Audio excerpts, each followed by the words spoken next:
बिस्मिल्लाहिर्रहमानिर्रहीम। आज second year physics का चैप्टर इलेक्ट्रोस्टैटिक्स का पहला टॉपिक कूलम लॉ आज हम डिस्कस करने जा रहे हैं।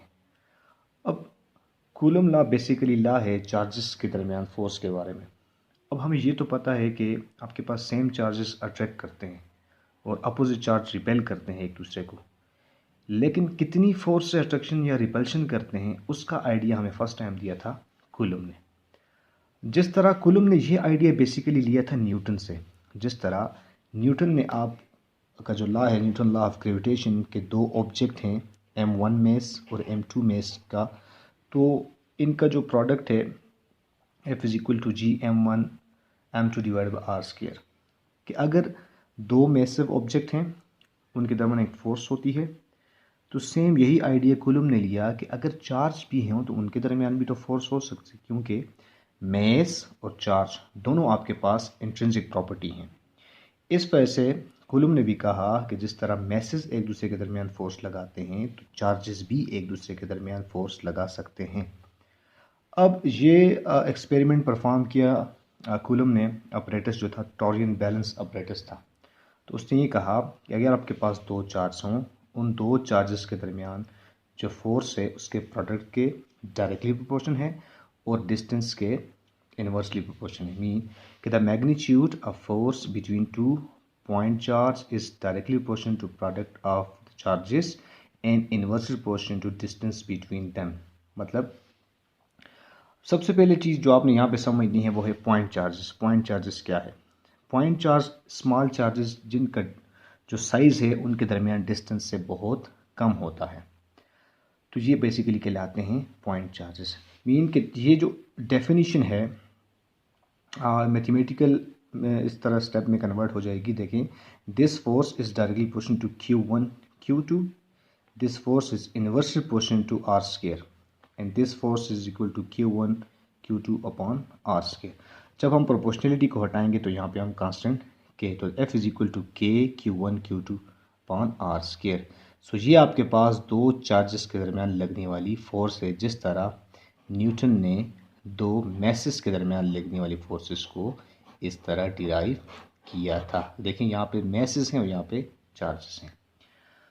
अब यहाँ पे क्वेश्चन ये राइज होता है कि क्यों ये प्रोडक्ट के ही क्यों इक्वल हैं, प्लस के इक्वल क्यों नहीं है, माइनस के इक्वल क्यों नहीं है, डिवीजन क्यों नहीं है, प्रोडक्ट ही क्यों है? प्रोडक्ट बेसिकली इस वजह से क्योंकि एक चार्ज का दूसरे चार्ज पर डिपेंडेंसी है। अगर Q1 को आप ज़ीरो करें तो Q2 आपके पास ज़ीरो हो जाएगा। अगर आप एक प्लस लेंगे तो एक चार्ज ज़ीरो है, दूसरा भी हो सकता है, माइनस में भी हो सकता है। इस वजह से ये क्या है, प्रोडक्ट जो है वो प्रोडक्ट में है। तो this F is equal to K Q1 Q2 upon R square. Mean कि ये चार्ज Q1 और ये Q2, फोर्स एक दूसरे से प्रोडक्ट, जितने चार्जेस एक दूसरे से दूर होंगे फोर्स उतनी, देखें डिस्टेंस और फोर्स का और रेडियस का इन्वर्स रिलेशन है। जितना डिस्टेंस ज़्यादा फोर्स आपके पास क्या हो जाएगी, कम हो जाएगी। अब यहाँ पे जो K है, K को आप कहते हैं डाइलेक्ट्रिक कांस्टेंट। ये क्या होता है मैं आपको ये आगे चल के बताता हूँ। अब इस K की वैल्यू है 1/4 पाई एप्सिलॉन नॉट। अब ये 1/4 पाई एप्सिलॉन नॉट में क्यों है?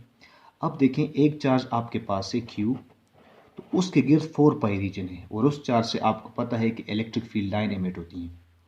अब दूसरा चार्ज है, उसका रीजन भी 4 पाई है और उसके गिर्द भी इलेक्ट्रिक फील्ड लाइन एमिट होती हैं। तो एक चार्ज का 4 पाई रीजन दूसरे चार्ज के 4 पाई रीजन पे कितनी इलेक्ट्रिक फील्ड लगाते हैं, तो उस वजह से हम लिखते हैं 1/4 pi. What is this epsilon? Epsilon naught इसे भी कहते हैं। Epsilon naught is a permittivity, कि कितनी इलेक्ट्रिक फील्ड लाइन को ये क्या करता है, अलाउ करता है। अब ये भी हम आगे चल के डिस्कस करते हैं। अब इस ओवरऑल के की वैल्यू है 9 × 10⁻⁹ न्यूटन मीटर स्क्वायर पर कूलम स्क्वायर, और एप्सिलॉन नॉट की वैल्यू है 8.85 × 10⁻⁻12। और इस यूनिट को आप रिवर्स कर दें तो कूलम स्क्वायर पर न्यूटन मीटर स्क्वायर। अब लेट से आपके पास चार्ज Q1 है और दूसरा चार्ज Q2 है, पॉजिटिव नेगेटिव है, तो ये एक दूसरे पे फोर्स ऑफ अट्रैक्शन अप्लाई करेंगे। तो इन दोनों के दरमियान ये डिस्टेंस R। तो देखें, अब Q1 Q2 पे फोर्स लगाएगा 2/1 और इस तरह 2/1 पे लगाएगा 1/2। तो अब इसको इस तरह लिख सकते हैं कि फोर्स Q1 और Q2 की फोर्स किस तरह लिख सकते हैं, F is equal to K Q1 Q2 upon R square, R unit vector, R unit vector mean direction, क्योंकि फोर्स एक वेक्टर क्वांटिटी है, तो R यूनिट वेक्टर 1 से 2। अगर ये 1 से 2 है तो फोर्स क्या हो जाएगी, 2 से 1 हो जाएगी। इसी तरह आप फोर्स 2 से 1 कैलकुलेट की और 1 से 2 भी आप इस तरह कैलकुलेट कर सकते हैं। अब बेसिक जो है वो coulomb law in material medium. Material medium के लिए सबसे पहले आपको परमिटिविटी का पता हो। परमिटिविटी बेसिकली मीडियम की प्रॉपर्टी है जो फोर्स को क्या करती है, इफेक्ट करती है। कैसे? जिस तरह के ये दो चार्जेस हैं, इनके दरमियान एयर है, तो आपके पास फोर्स ये वाली है ना, KQ/R²। लेकिन अब आप इस चार्जेस के दरमियान एयर के बजाय कोई मीडियम इंट्रोड्यूस करते हैं, मीन आप वाटर को इंट्रोड्यूस करते हैं।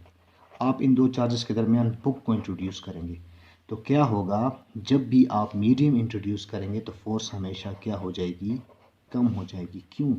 जो इलेक्ट्रिक फील्ड लाइन पहले अगर ये 50 इलेक्ट्रिक फील्ड लाइन इमिट कर रहा था तो ये 50 इसको एब्जॉर्ब कर रहा था, लेकिन जैसे ही वाटर या बुक ये मीडियम रखेंगे तो वो इलेक्ट्रिक फील्ड लाइन सारी दूसरे चार्जेस के पास नहीं जाएंगी, बल्कि कुछ वो मटेरियल क्या करेगा, एब्जॉर्ब करेगा।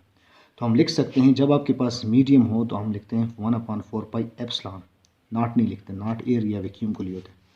तो अब देखें, जब आपके पास पहले मीडियम था और जब मीडियम नहीं था तो इसका रेशो है रिलेटिव परमिटिविटी ER। अब हम मीडियम के लिए निकाल सकते हैं, ये जाके वहाँ पे मल्टीप्लाई हो जाएगा।